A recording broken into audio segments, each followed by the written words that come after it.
प्यारे सज्जनों, ईश्वर है या नहीं है, इस विषय पर कुछ लोग अक्सर तर्क वितर्क करते हैं। जो ईश्वर को मानते हैं उनके लिए उसका निराकार रूप भी उतना ही महत्व रखता है जितना कि ईश्वर का साकार रूप। इसीलिए ईश्वर को हर हाल में मानने वालों को आस्तिक और उसे न मानने वालों को नास्तिक कहते हैं। ऐसे ही कुछ आस्तिक भक्तों का मत है कि जब हम कभी विपदा में होते हैं तो ईश्वर हमारी सहायता जरूर करते हैं। ऐसे ही एक भक्त था, वह ईश्वर को बहुत मानता था, बड़े प्रेम और भाव से उनकी सेवा किया करता था, उनकी पूजा किया करता था। एक दिन वो भगवान से कहने लगा, प्रभु मैं आपकी इतनी भक्ति करता हूं पर आज तक मुझे आपने दर्शन नहीं दिए।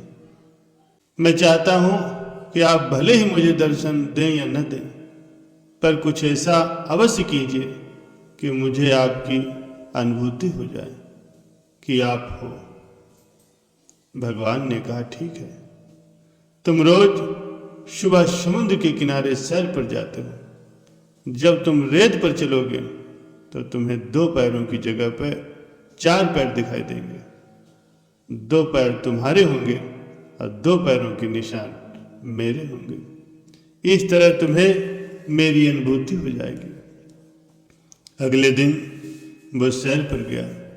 जब वो रेत पर चलने लगा तो उसे अपने पैरों के साथ साथ 2 पैर और दिखाई दिए। वो बड़ा खुश हुआ।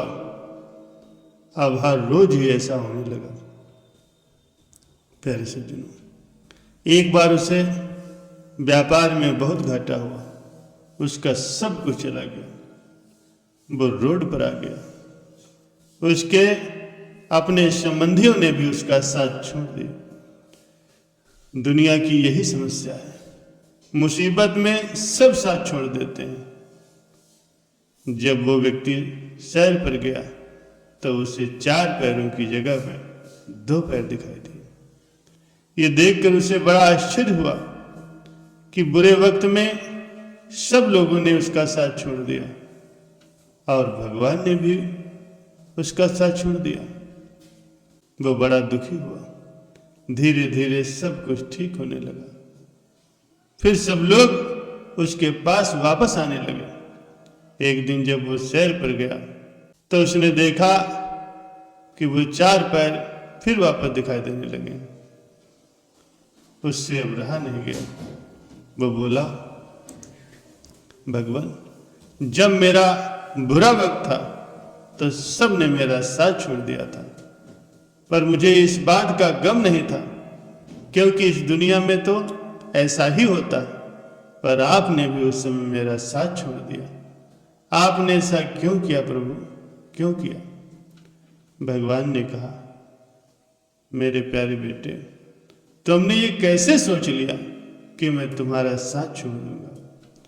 तुम्हारे बुरे वक्त में जो रेत पर तुम्हें 2 पैरों के निशान दिखाई दे रहे थे वे तुम्हारे पैरों के नहीं थे, बल्कि वे मेरे पैरों के थे। उस समय मैं तुम्हें अपनी गोद में उठाकर चलता था और आज जब तुम्हारा बुरा वक्त खत्म हो गया है तो फिर मैंने तुम्हें नीचे उतार दिया है। इसलिए तुम्हें फिर से 4 पैर दिखाई दे रहे हैं। प्यारे सज्जनों, महापुरुष फरमाते हैं कि जब भी आप सत्संग में बैठो, संत महापुरुषों की चरण शरण में बैठो तो परमात्मा का धन्यवाद करो, क्योंकि कुछ लोग इन लम्हों को तरसते हैं। उन्हें महापुरुषों का सत्संग नहीं मिलता, उनकी छत्र छाया नहीं मिलती। जब भी आप अपने काम धंधे पर जाओ तो परमात्मा का धन्यवाद करो, क्योंकि इस दुनिया में बहुत से लोग बेरोजगार हैं। परमात्मा का सदैव धन्यवाद करो कि तुम तंदुरुस्त हो, तुम्हें कोई बीमारी नहीं है, क्योंकि बीमार व्यक्ति किसी भी कीमत पर सेहत खरीदने की ख्वाहिश रखता है।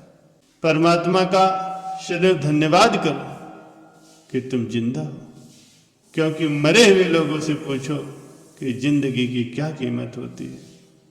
प्यारे सज्जनों, महापुरुष फरमाते हैं कि जो परमात्मा के रंग में रंगे रहते हैं, आप उन पर बलिहार जाइए, उनको तन मन धन यानी आप अपना सब कुछ समर्पण करके प्रणाम करो।